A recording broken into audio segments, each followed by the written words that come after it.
Sound off for Chesterfield. Chesterfield is best for you.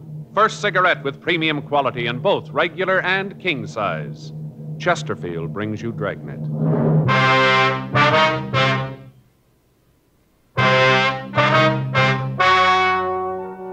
Ladies and gentlemen, the story you're about to hear is true.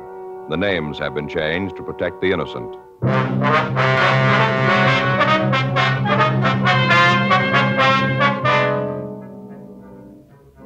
You're a detective sergeant. You're assigned a robbery detail. A suspect has been apprehended. You have a positive identification from the victim. Your job, investigate. Years ahead of them all. Chesterfield is years ahead of them all. The quality contrast between Chesterfield and other leading brands is a revealing story. Recent chemical analyses give an index of good quality for the country's 6 leading cigarette brands.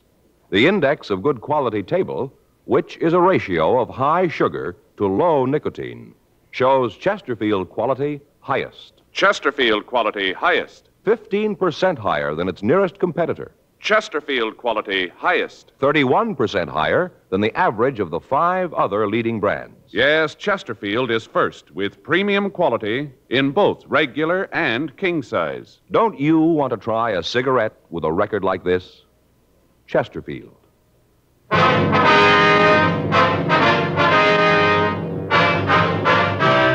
Dragnet, the documented drama of an actual crime. For the next 30 minutes, in cooperation with the Los Angeles Police Department, you will travel step by step on the side of the law through an actual case transcribed from official police files. From beginning to end, from crime to punishment, Dragnet is the story of your police force in action. It was Wednesday, June 3rd. It was hot in Los Angeles. We were working the day watch out of robbery detail. My partner's Frank Smith. The boss is Captain Didion. My name's Friday. I was on my way into the office, and it was 7:46 a.m. when I got to room 27A. Robbery. Joe? Yeah? You're early. Yeah. I got to run over to Georgia Street Receiving Hospital. What's the matter? I don't know, Frank. I started to get headaches last night. I couldn't sleep. Ringing in my ears. I don't know what it is. Now, hold on. Stay right there. What? Got up my locker. I'll get it for you. What are you talking about? The headaches get worse when you move. What? When you move around, it gets worse, right? Yeah? Feels like your head's going to blow up? Yeah? Uh-huh. Glad you came to me. I know just what it is. Got stuff right up here. Someplace. Yeah, here it is.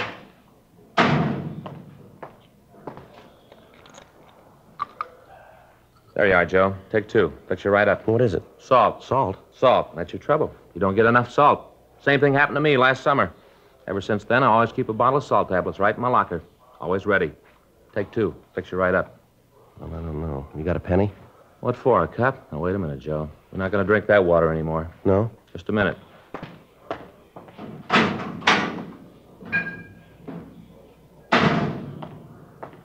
Bought a whole case of this for us. There you are, boy. Drink it right out of the bottle. What is it? Poland water, Joe. 100% pure. Right from the springs. Real water. Yeah? Yep. Read right there on the bottle, see? Not carbonated. Full of minerals and good things. Yeah, well, Frank, maybe I ought to wait and see the doctor, huh? Joe, believe me, I know what's wrong. It's happened to me. Same thing. Salt, that's what you need. Yeah. Well, there you are. Poland water and the pills fix you right up. There they are. Go ahead. Oh, look, I appreciate all this, really I do, but I think I ought to see the doctor, huh? Joe, don't you trust me? Well, yeah. Take the pills. Salt. Salt, take them. All right. There now, that wasn't bad, was it?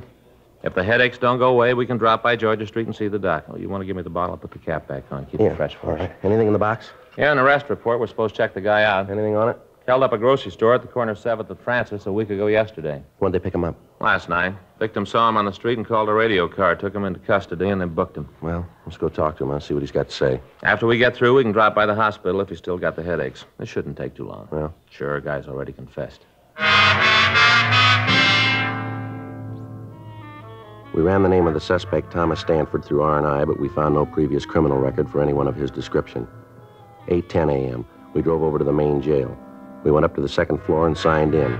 Stanford was brought from his cell, and Frank and I took him to one of the interview rooms. We gave him a cigarette, and he started to talk. He was quiet and cooperative. Yeah, I did the robbery a week ago yesterday. I'd like to check some things out here on the arrest report. Sure, I want to get this over with.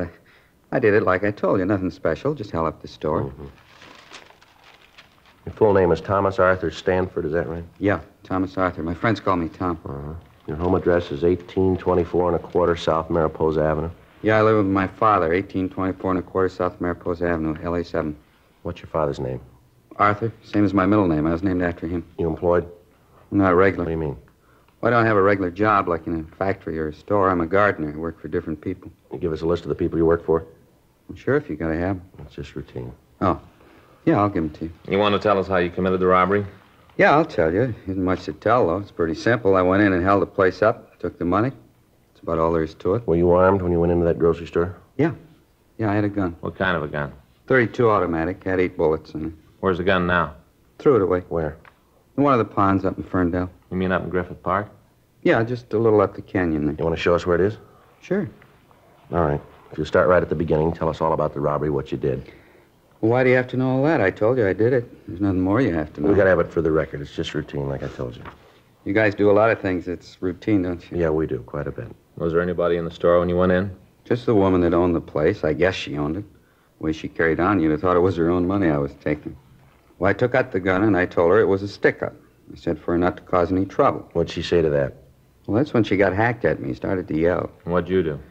I guess she figured I meant what I said when I told her to shut up. Anyway, she quieted down, then I told her to get into the back room. They got this little room where they keep the empty Coke and the beer bottles. I told her to get in there. Did she? Yeah, she went into the room, and I locked the door from the outside. And I went to the cash register and punched the no-sale button and took the money. After that, I left the store. You didn't have the money on you when they picked you up last night. Where is it? It's gone. I spent it. You spent it all? Yeah, every last nickel. I had myself a ball. You remember where you spent it? All around, different places. I bought myself some clothes, spent some of it in clubs. Just went. None of it left. You drive a car, Stanford? Yeah. Isn't mine, though. It belongs to my father. It's a big Chrysler sedan. Did you drive that when you held up the grocery store? Yeah, I had it parked down the street on 7th. Mm-hmm. Remember the time when you went into the store? Yeah. It was just after 12. 12 noon. What were you doing in the neighborhood last night? You mean when they picked me up? That's right. Just looking around. You ever been arrested before? No. Never been mixed up with the cops. You ever been to the hospital, mental institution? What do you ask a question like that for? Routine. Oh. Well, when I was a kid, I had my tonsils out. I was in a hospital then. A couple of days. I don't remember it too well. It was a long time ago. Mm-hmm. How old are you, Stanford? 28.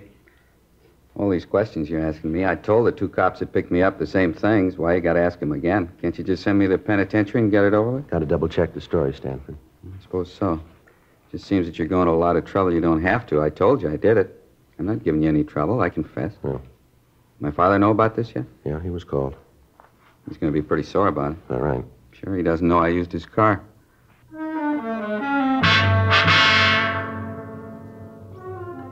9:15 a.m. We checked the suspect out of the main jail and took him over to the store that had been robbed. While Frank waited in the car, I went in and talked to the victim, a Mrs. Alice Kenwood.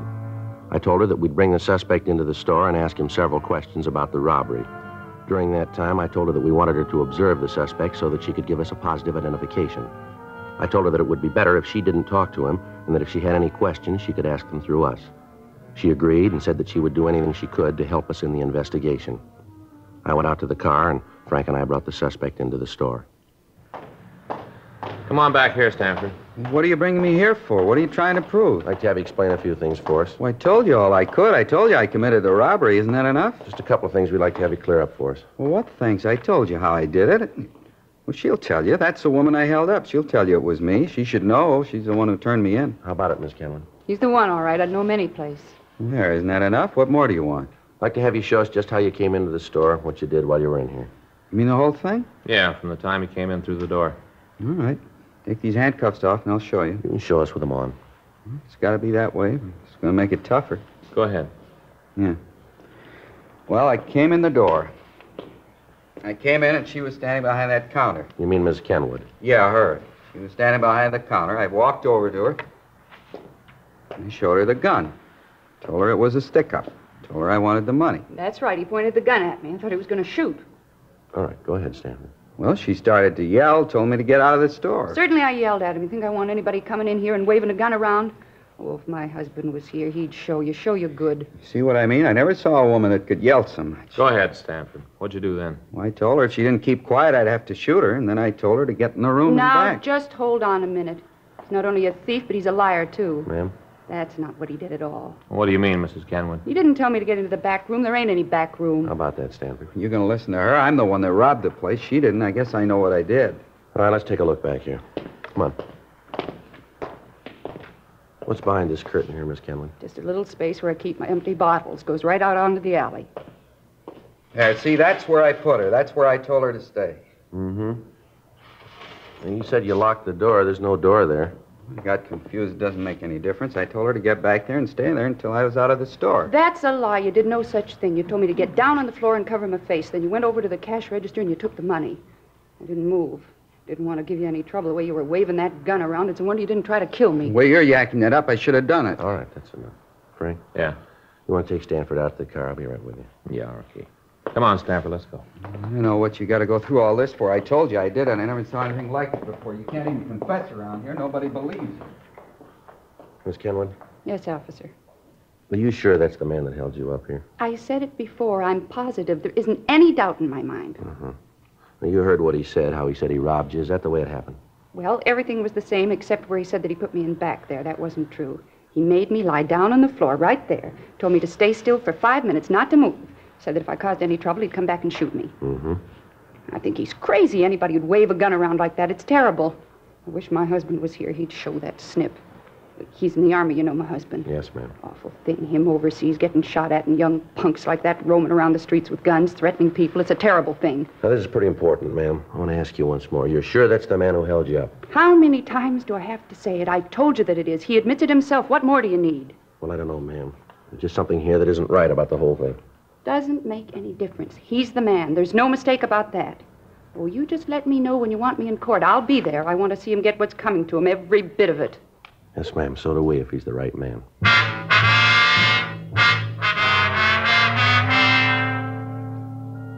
12:22 p.m. We drove the suspect back to the city hall for further questioning. Frank took him to the interrogation room, and I checked into the squad room. Pardon me? Yes, sir? Sergeant Friday? Yes, sir. Something I can do for you? I'm Arthur Stanford, Tom's father. Oh, yes, sir. I understand my son is here. Is that right? Yes, sir. He's here. Wonder if I could see him, talk to him. Yes, sir. I think that can be arranged. Has he told you why he did it? Has he? Well, he's given us some reasons, sir. None of them are very good. I can't understand it. Just isn't any reason for him to do a thing like this. No reason at all that I can see. Mm-hmm. I don't know what to do, Mr. Friday. I left the house this morning, and all the people in the neighborhood knew about it. They all knew. I walked down the street, and they turned away from me. I could see them watch me through the windows of their houses. I could tell what they were thinking. My son's a thief. Common thief. And in my heart, I know it's true. I don't know what to do about it, Mr. Friday. Can you tell me? No, sir. I'm afraid I can't. Well, maybe he can. May I see him? Yes, sir. He's across the hall. This way. Right over here, sir. I wonder if I could have a cigarette? Yes, sir. Here you are. Here's a match. Thank you. I'm not sure what I'm going to say to him when I see him. Wish I had some time to think. Well, you don't have to go in now if you don't want to, sir. Oh, it wouldn't help any to put it off. Won't get any easier with time. I might as well get it over with. All right, sir.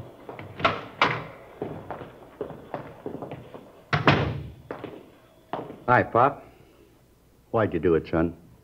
Well, I did it because I wanted to. I wanted the money. I don't know any other reason you robbed somebody. I wanted the money, so I did it. You could have come to me. I'd have tried to get the money for you. You know I'd have tried. Where'd you get it? Where'd you get that kind of money? All your life you've been grubbing for pennies. I don't want small money. I want to be rich. I will be, too. All right, take it easy, Stanford. It's all right, Mr. Friday. I understand. All my life you've been saying you understand. I'm getting sick of it. As long as I can remember, you've been telling me to get out and do something on my own. Well, I finally did it. Now you aren't happy with it. You expect me to throw my head up in the air because you're a thief? Oh, knock it off. I'm tired of you giving me lectures all the time. Yakety yak. Never stop. That's enough of that, don't you think, Stanford? Well, you keep out of this, cop. This is a family matter. It doesn't concern you. This is between my father and me. Well, tell me why. That's all I want. Why? Tell me so I can face the neighbors, so I can tell them you had a reason.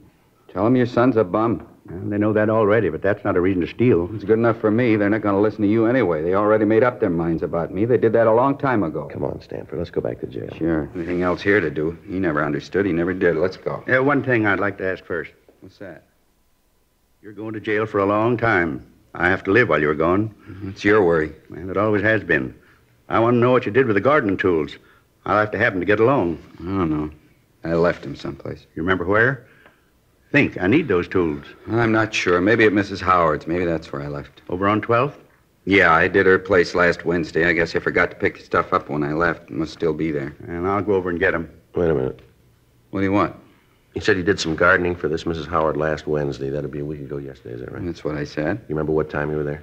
Most of the day. I got there about 10 in the morning, left about 4 in the afternoon. I was in a hurry to get away. That's why I forgot the tools, I guess. You leave the place at all during the day? Not till I finished. What are you trying to prove with all these questions? It's about the robbery, Stanford. Yeah? If you were at this Howard woman's house, how could you held up the grocery store? Don't make no difference how I did it. I don't have to explain it to you. No, you're wrong about that, Stanford. Is that right? Too many things here don't add up. The way you confessed, the difference in your story about the robbery. Now, this thing about you being at the Howard house. I don't know why you're lying about this, Stanford. Yeah? But we're going to find out.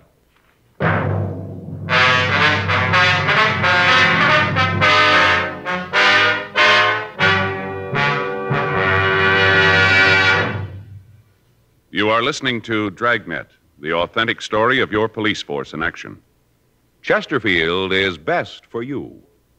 Listen to Chesterfield's record. For a full year and 2 months, a doctor has been making regular examinations of a group of Chesterfield smokers, and he reports no adverse effects to the nose, throat, and sinuses from smoking Chesterfields. Don't you want to try a cigarette with a record like this? Chesterfield. First with premium quality in both regular and king size. Chesterfield. First choice with Young America. And that's from a survey of 274 colleges and universities. Try Chesterfields today. Remember, Chesterfield is America's best cigarette buy.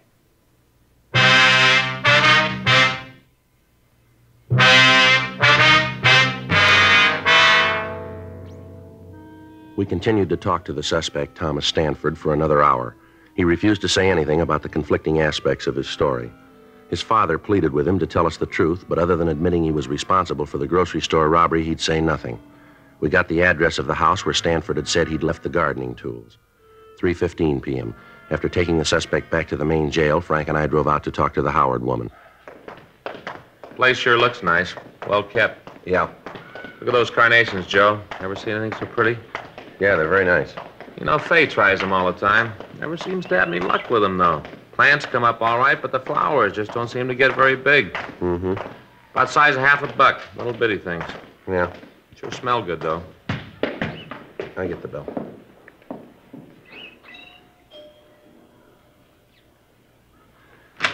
Yes? Miss Howard? That's right. Is there something you want? Police officers, ma'am. We'd like to talk to you. Policeman? What do you want to see me for? Well, it's about a man who did some work for you, Thomas Stanford. Oh, yes, come in, won't you? Thank you very much. My name's Friday, Mrs. Howard. This is my partner, Frank Smith. Well, how do you do? How do you do, ma'am? Just sit down there. I'm having a late lunch. Can I get you anything? No, thank you. No, thank you, ma'am. Sure you wouldn't have a glass of iced tea or something like that? No, thanks, Miss Howard. How about this man, Stanford? Oh, yes, Tom. He's a good gardener. Does a beautiful job on the place. You should take a walk around the grounds. He keeps it just beautifully. Yes, ma'am. Could you tell us when he was here last? Oh, well, I'd have to think about that. Let's see. Well, I think it was a week ago yesterday. Yes, that's right, last Wednesday. He comes once a week. He should have been here yesterday. Called his house when he didn't show up. No answer. Probably forgot. He's very forgetful, you know. Is that right? Oh, yes. But take the last time he was here. He walked off and forgot all of his tools. Lawnmower, clippers, everything. Had to take it back to the garage. Just left it on the lawn right out in the front of the place. Mm-hmm. You ever had any trouble with him? What do you mean by trouble? Well, any arguments, disagreements? Well, on a couple of occasions, we've had words about what flowers to put in. He's wanted to plant one thing, I've wanted something else. They've never been serious, though. Yes, ma'am. I suppose I shouldn't say this. What's that, Miss Howard? Well, frankly, I've never thought that Tom was real bright. He seemed sort of backwards. How do you mean, backward? Well, when it came to thinking out something for himself, he just couldn't handle it. If you told him to do a thing a certain way, he'd do it, never vary from the way you told him. Mm-hmm. But ask him to figure something out, and he was dead. Seemed like the motor was turning over all right, but he just couldn't get the clutch out. Gears just wouldn't work. Yes, ma'am. That's why I say I don't think he's very bright. He just can't seem to think for himself. No initiative. Do you remember what time he was here on Wednesday? Well, now, let's see. He got here about 10 in the morning. It was right after that radio show about the Friends. I'd just finished listening to that when he got here.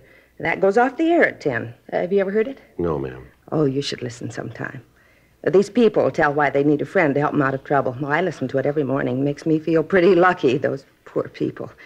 I sure appreciate what I've got when I hear what they have to say. Uh-huh. Was Stanford here all day, ma'am? Yes, all day. He didn't leave until, let's see. Well, I guess it was about 5, someplace around in there. It seems to me it was just before the 5 o'clock news, just before that when he left. You say he got here at 10, and then he left just before 5 o'clock, is that right? That's right. Any chance that he might have been away without you knowing it? No, I'd have known it if he had. He was out in the backyard most of the morning, and then he took care of the front later in the day. And what's he do about lunch, Miss Howard? What do you mean? Well, does he bring his lunch with him? Once in a while he does, yes. Well, he didn't on Wednesday, though. I'm sure about that. How do you mean, Mrs. Howard? Well, along about lunchtime. It was right after the noon news. I made up a little plate for him. A couple of sandwiches, potato chips, and some pickles. Little tiny sweet gherkins. I made it up and I took it out to him. Yes, ma'am. I took this nice plate out to him, and where do you suppose I found him? Where? Out behind the garage, sitting next to the compost box. What do you suppose he was doing? What, ma'am? Reading a comic book. All about cops and robbers. One of those with a picture on the cover of the crooks trying to shoot their way out of the bank. Mm-hmm. I told him that he'd better get on the ball, let the clutch out, and get to work.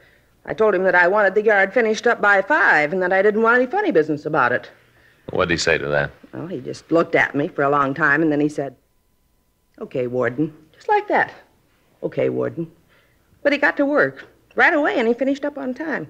You see, my son and daughter-in-law were coming over. It was his birthday, and we'd planned a little party. I wanted the place to be nice for them. Yes, ma'am, we understand. Is it possible that Stanford could have gotten away from the yard at all between 10 and 5? No, I'm sure of that. He was here all the time. All right, ma'am. Thank you very much. What's this all about? Is Tom in some sort of trouble? No, it's just a routine investigation, Miss Howard. I'm going to give you our card in case you think of anything else. Here you are. Oh, thank you. Michigan 5211, is that right? Yes, ma'am. Ask for robbery division. That's extension 2511. It's right on the card. Oh, yes. Mm-hmm. Poor Tom, all this trouble. It's too bad. Yes, ma'am. I just wish this was New York. Beg your pardon? Well, if this was New York, everything would be all right. How's that? That program about the Friends? Yes, ma'am. Tom could sure use one.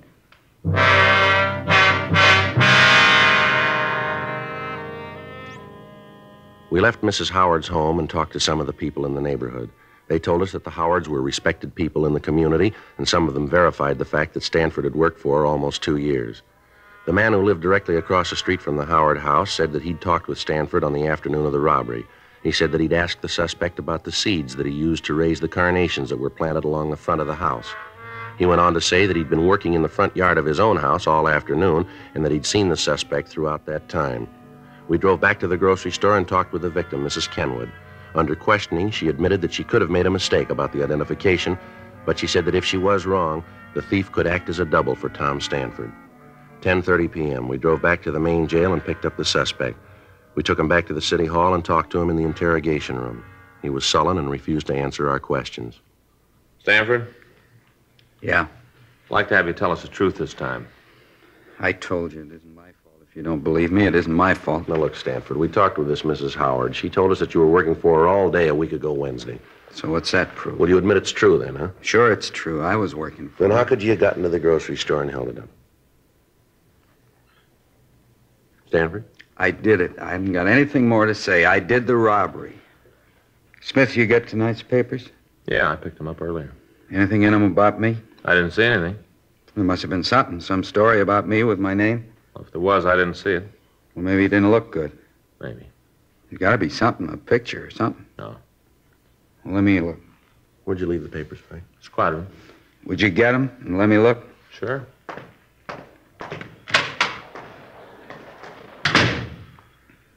Pretty important to you that you're in the papers, isn't it? I just want to see him, that's all. Well, he'll bring them back. You must have made a mistake. There's something about me. There's got to be. It isn't every day there's a robbery like this. The papers would write it up big, wouldn't they? I don't know. Well, sure they would. There was a story when the place was robbed, told all about how it was done. It was just a little story, but now they've got me. It seems you should have a picture. Here it is. Let me see. Nothing on the first page. Robbery happened a week ago. It's old news. Yeah, but you just caught me last night.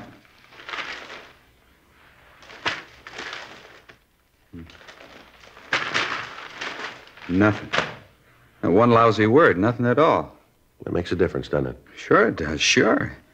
If there isn't anything in the papers, how are people going to know I did it? How are they going to know? They won't. But they gotta.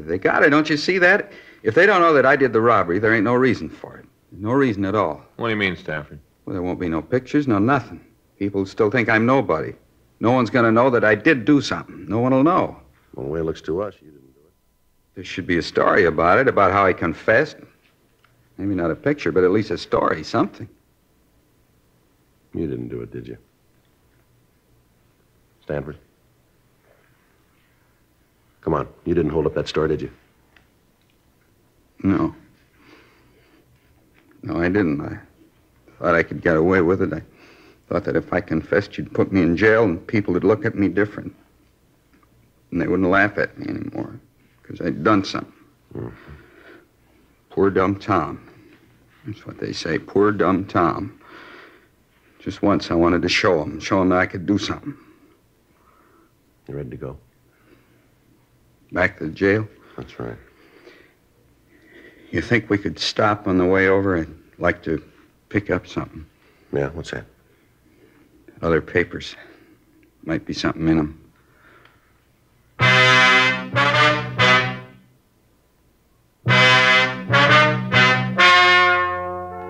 The story you have just heard is true. The names were changed to protect the innocent.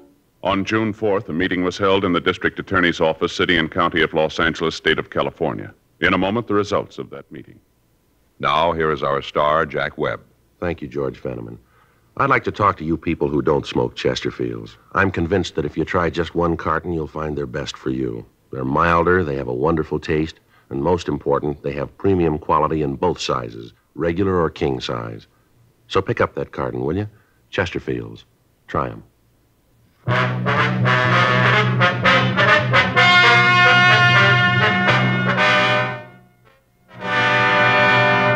A 5.10 report was filed on Thomas Arthur Stanford, and he was released from custody. 10 months later, on May 22nd, James R. Rogers was apprehended while attempting to hold up a liquor store at the corner of 3rd and Temple Streets.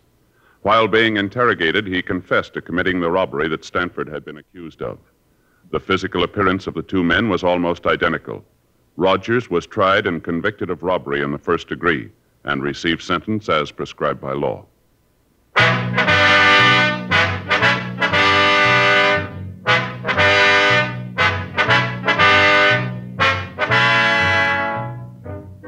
You have just heard Dragnet, a series of authentic cases from official files.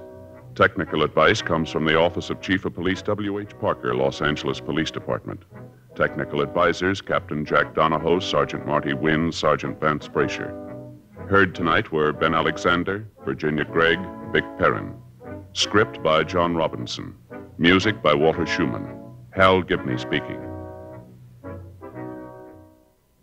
For a million laughs, tune in Chesterfield's Martin and Lewis show Tuesday on this same NBC station. And sound off for Chesterfields. Either regular or king size, you'll find premium quality Chesterfields much milder.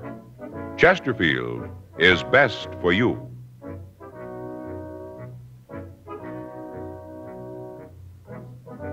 Chesterfield has brought you Dragnet, transcribed from Los Angeles. Now, new Fatima has the tip for your lips. Fatima tips of perfect cork. King size for natural filtering. Fatima quality for a much better flavor and aroma. So remember, new Fatima has the tip for your lips. Fatima. See how smooth they are. Remember, Fatima is made by the makers of Chesterfield. Tonight it's Adventure with Barry Craig on NBC.